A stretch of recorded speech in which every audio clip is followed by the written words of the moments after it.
Apa yang perlu dikerjakan jika gurunya keliru? Jika gurunya keliru, maka jangan mengatakan akhta'ta, kamu telah salah. Atau jangan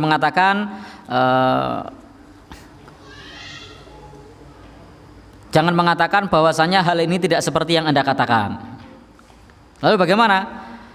Carilah waktu yang tepat untuk menyampaikan kepadanya. Hormati muru'ah dan wibawa dari gurunya. Jangan diinterupsi. Interupsi, Ustadz, interupsi Pak Guru. Klien tuh niku hafalan jenengan kuwalik.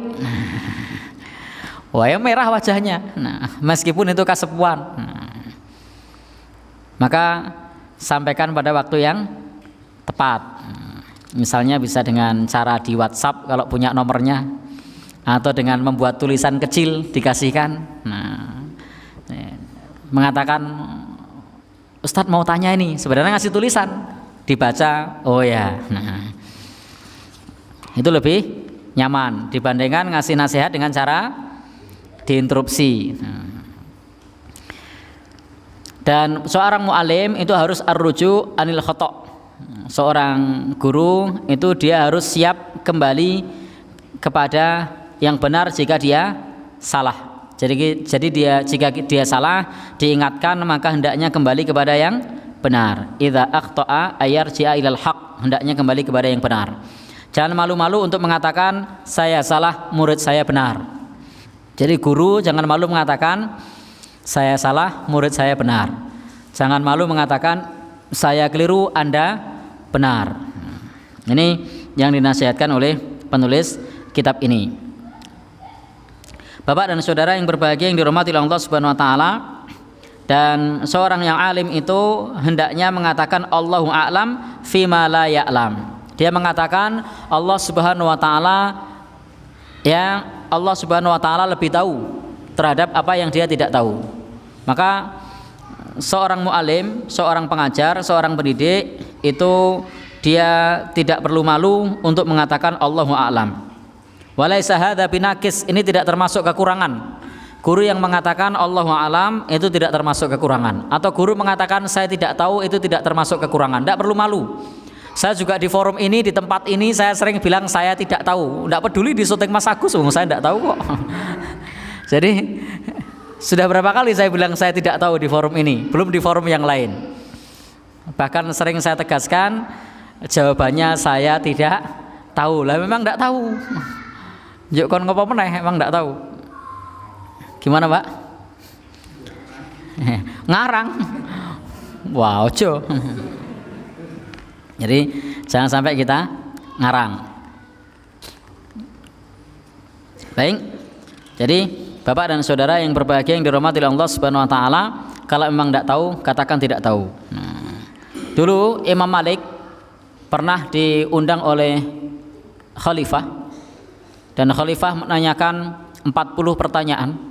Jadi khalifah menanyakan 40 pertanyaan kepada Imam Malik, dan Imam Malik hanya menjawab 4. Yang lainnya beliau mengatakan Allahu a'lam. Ditanya lagi oleh khalifah, wallahu a'lam. Ditanya lagi, wallahu a'lam. Sampai 40 pertanyaan. Ternyata yang dijawab oleh beliau hanya 4. Kemudian juga ulama yang lain misalnya itu ditanya dengan pertanyaan yang sama berulang-ulang, beliau mengatakan la adri, saya tidak tahu. Ditanya lagi dia menjawab la adri, saya tidak tahu. Sampai kemudian muridnya mengatakan kepada ulama ini, Anda ini ulama, Anda ini guru kami, jangan bikin malu.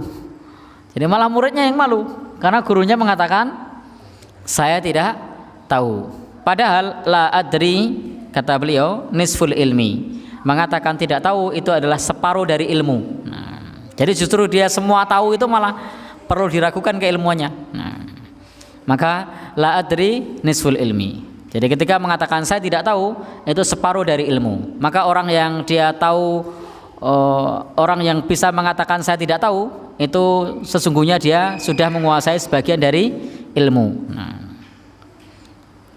Sehingga tidak ada masalah kalau kita mengatakan la adri, saya tidak tahu, atau mengatakan Allahu a'lam, Allah Subhanahu wa taala lebih tahu.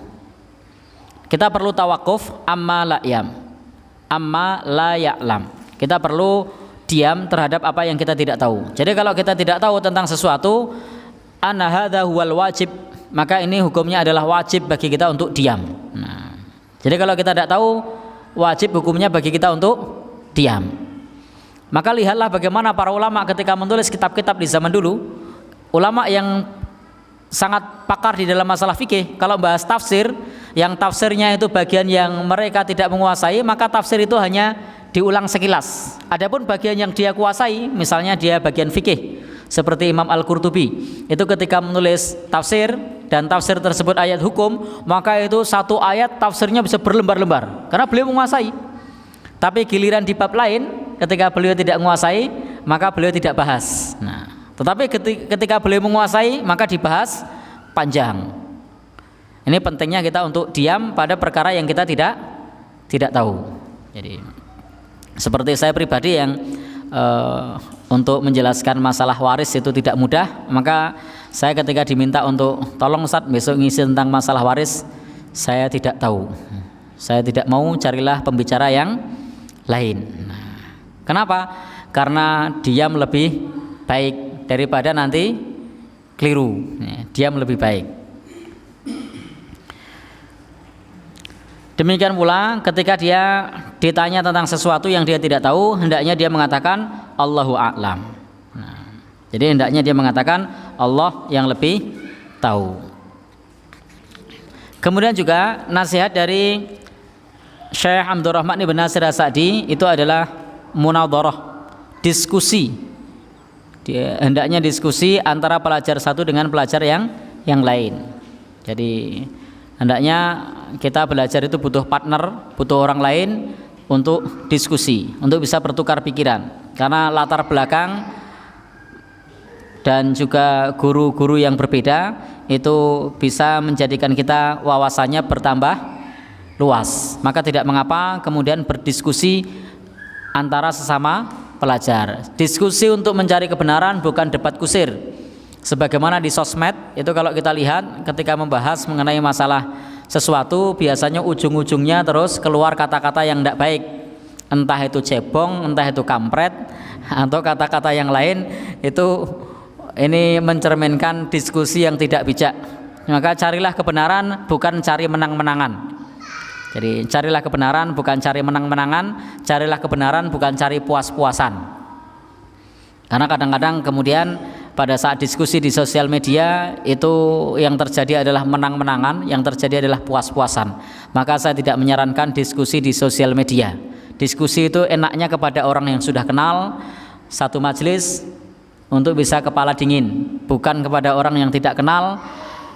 Bahkan guru ngaji pun, ustadz kibar pun, ustadz kondang pun di sosial media itu saya sangat miris sekali, tidak dihargai. Nah, ustadz yang sudah doktor, yang sudah menuntut ilmu di Timur Tengah, yang sudah santrinya banyak, punya pesantren, itu bisa dicaci maki di sosial media. Jadi ini Masya Allah, maka mestinya kita berdiskusi bukan mencaci maki, dan diskusilah dengan cara yang beradab.